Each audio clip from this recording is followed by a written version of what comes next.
Okay, welcome to this bonus episode of Leftist Labor History. My name is Nate, and I'm the host.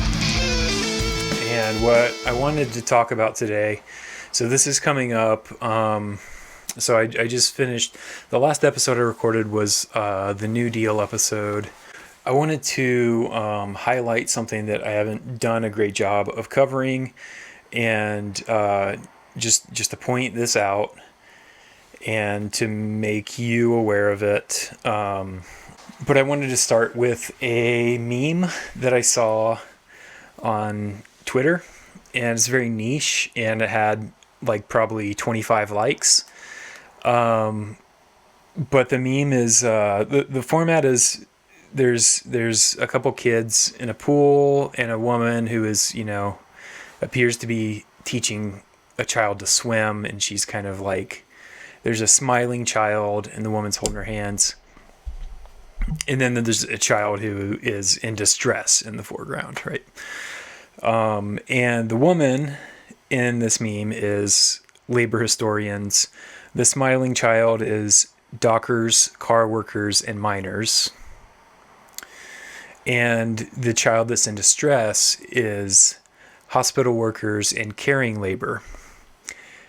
And down at the bottom of the ocean, there's a skeleton, and that skeleton is retail workers, right? So the meme is saying, labor historians coddle car workers and miners, as I have done, true to form, and neglect people who perform carrying labor and retail workers, right? And so I wanted to talk about this, right? So the thing that should jump out, or that may jump out at you, is that people who do carrying labor and people who work in retail, traditionally these are more feminine jobs, and being an auto worker, being a dock worker, these are more masculine jobs, right? So there is a gender bias to the classics of labor history, which is what I'm drawing on for this series. And so you may have noticed that I've been reproducing this bias against against women, against women workers, and against the work that women traditionally have performed. So partly for myself, that's due to a blind spot. Is my own failing. I'm a man who just doesn't instinctively notice those kinds of things. Partly is that I am moving at a pretty rapid clip through, a few hundred years of history, and there are things such as there are things that I had to skip over. One of the notable things is the largely female workforce of textile mills in New England, in Massachusetts, particularly Lowell, Massachusetts. Women and girls were the workforce. And that's a whole thing that I could get into, and just decided to cut. And another reason, the last kind of reason why this series has reproduced that bias is that, again, a lot of the classic texts in labor history are written by men and are privileged toward, or they favor these masculine jobs. So I want to talk about that historiography, and why it came about that way, why that happened.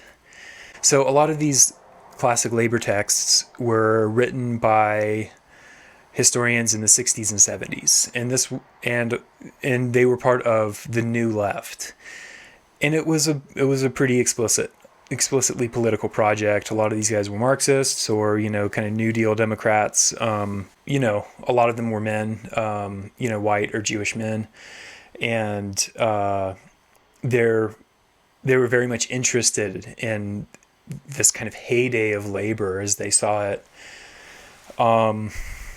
And they were very interested in radical labor as leftists. So they kind of valorized the IWW.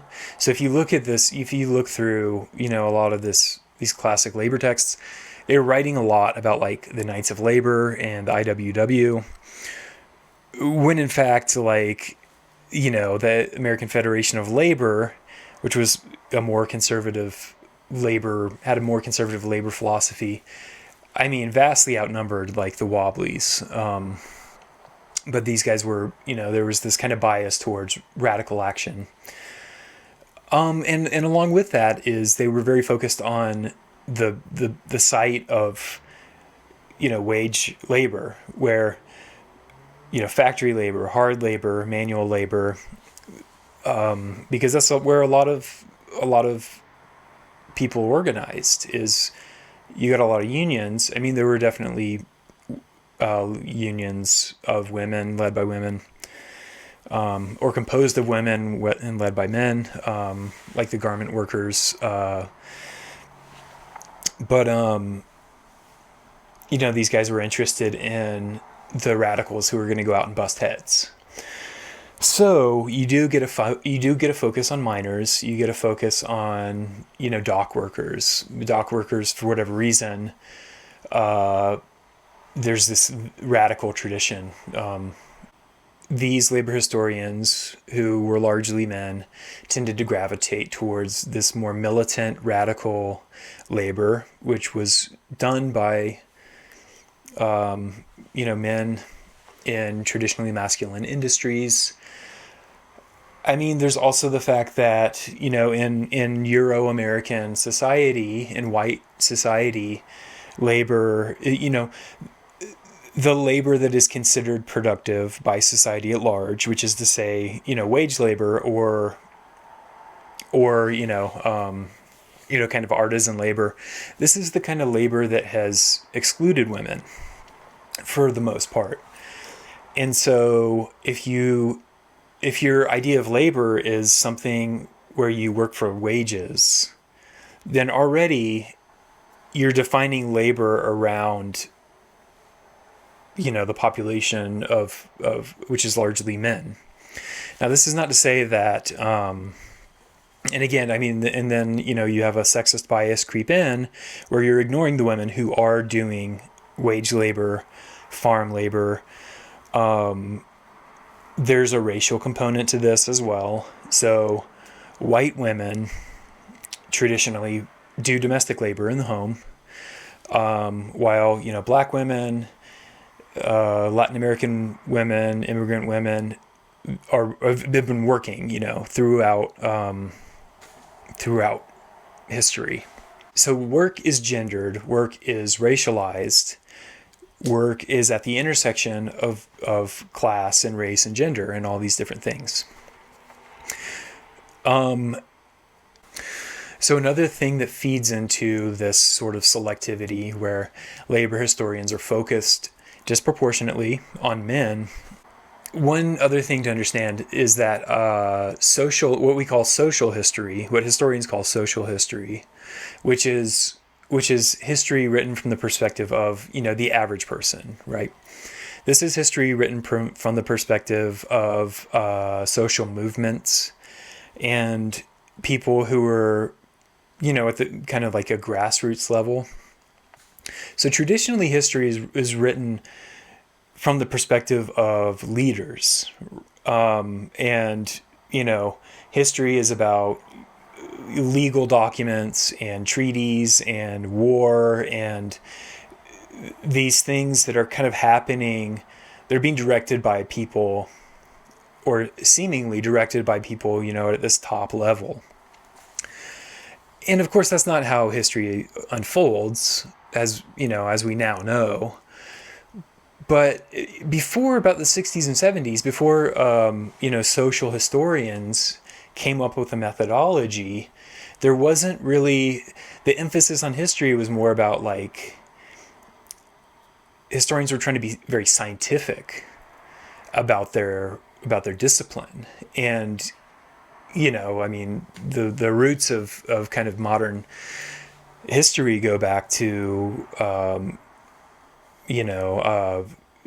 people are testing the paper that these important documents were written on for the authenticity of whatever Magna Carta or whatever. I don't know if that's a good example, but historians are so focused in on these legal documents and determining the authenticity through these scientific methods.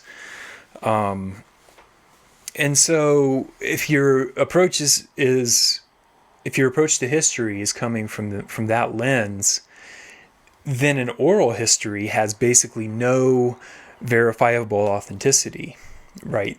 There's all sorts of problems with an oral history. And so a lot of the experiences and a lot of the lives of average people, which aren't recorded in these official annals of whatever, they're just ignored by historians until historians know what to do with them. So the New Left it really plays an important role in developing a methodology where social history can be written. Oral histories are the kind of faults of one individual's oral history is accounted for in developing a fuller picture of what it is that an average person might have experienced and how that has contributed to the unfolding of history. So we have this fuller picture now, thanks to social history, thanks to social historians, that wasn't really developed until this time. And you have the New Left kind of focusing on this stuff, and in the wake of that, then you have women's history, you have gender history, you have black history. It kind of took that, you kind of had to turn the discipline to where you could incorporate more of the experiences of people who were excluded from official, leadership roles, such as women, such as black people, such as immigrants, etc. So now, and there's been a lot of really great scholarship, and in particular, so fairly recent development is the articulation of the idea of emotional labor, which Arlie Hochschild developed that idea in the 80s, I believe. 70s or 80s, but this is the idea, and this is the idea, at least initially. Emotional labor was the kind of labor where your job is to create an emotional state in yourself so customer service, for instance, any job basically where the customer is always right. Part of the job, like you may be people say you're flipping burgers or whatever. That may be part of your job, but really the job is to act like you're happy to be there. So that's the idea of emotional labor, and it's hard work. If you've ever worked a job like that, you understand. Like if you've ever been a server in a restaurant, you're doing emotional labor. You're putting yourself into an emotional state, because that's what people are there for. And a lot of that work is done, again, traditionally by women. So, kind of helping to articulate this type of labor is to help kind of bring that labor out of the shadows and to help to reverse the erasure of that kind of labor. A similar concept is affective labor. So like this is labor which produces an affect in the customer. So it's kind of a similar concept, but the theorists Hart and Negri, frequent collaborators, Michael Hart and Antonio Negri, I believe. And so they developed this idea of affective labor. nursing, for instance, or, working in a care facility. This is part of labor that is often done in care work, which again, traditionally feminine. And again, this is hard work. Your job is to produce an affect, produce a particular reaction in a person that you are working with. And we don't, this kind of bias against that kind of work continues to this day, because we think of, I see a lot of discourse about, who the working class is online. And it's like, if you're not a mechanic, or if you're not hoisting girders to build a whatever, if you're not in the building trades or something, then you're not really working class or whatever.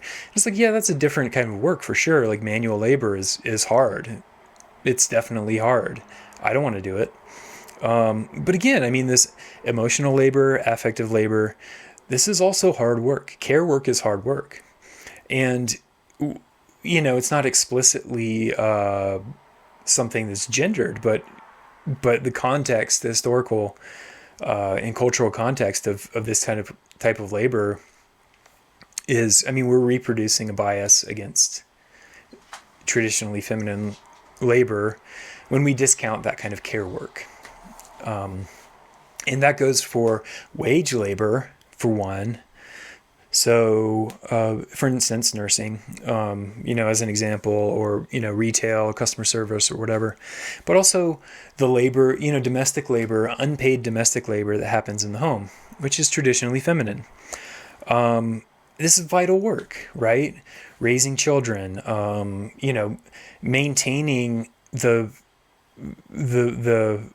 keeping a home, keeping everybody sane in a household, in a community, in a family. This is labor, and is vital.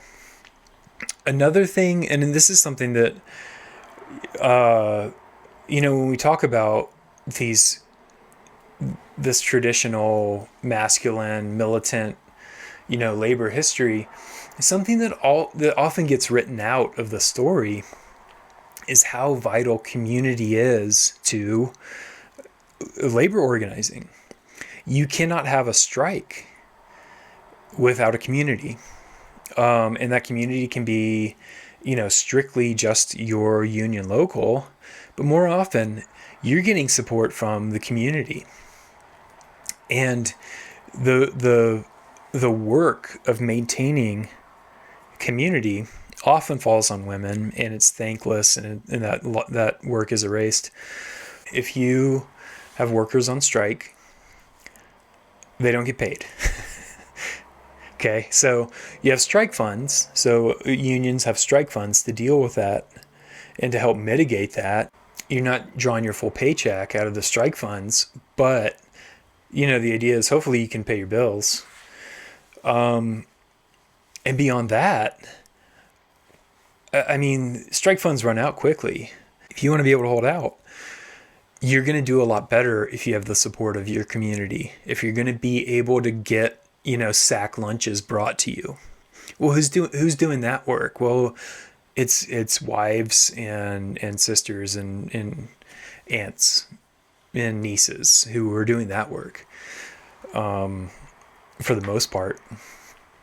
And that's very important work. There's a whole kind of ecosystem. There's a whole infrastructure that supports labor organizing. I just wanted to point that out, and I am always, I'm aware of this kind of shortcoming of mine, this blind spot of mine, and I'm working on it. Always trying to read more and learn more. But I did want to point that out, and if you have felt like this series has been biased in a gendered way, you wouldn't be wrong. And I will talk more about that in the last couple episodes, and yeah. So I don't know if I've mentioned this before, but I am definitely interested in talking to anybody. If you are, if I've completely misrepresented or mischaracterized something in an episode, and you want to take me to task or correct the record, please do. Please reach out. I am definitely in favor of good information being presented, right? So fact check me. If you're an expert in a topic and you want to expound on it and you think it'd be worthwhile, hit me up and let's do an interview. Anyway, thanks for tuning in, and stay tuned for the final 2 episodes. Thanks. Bye.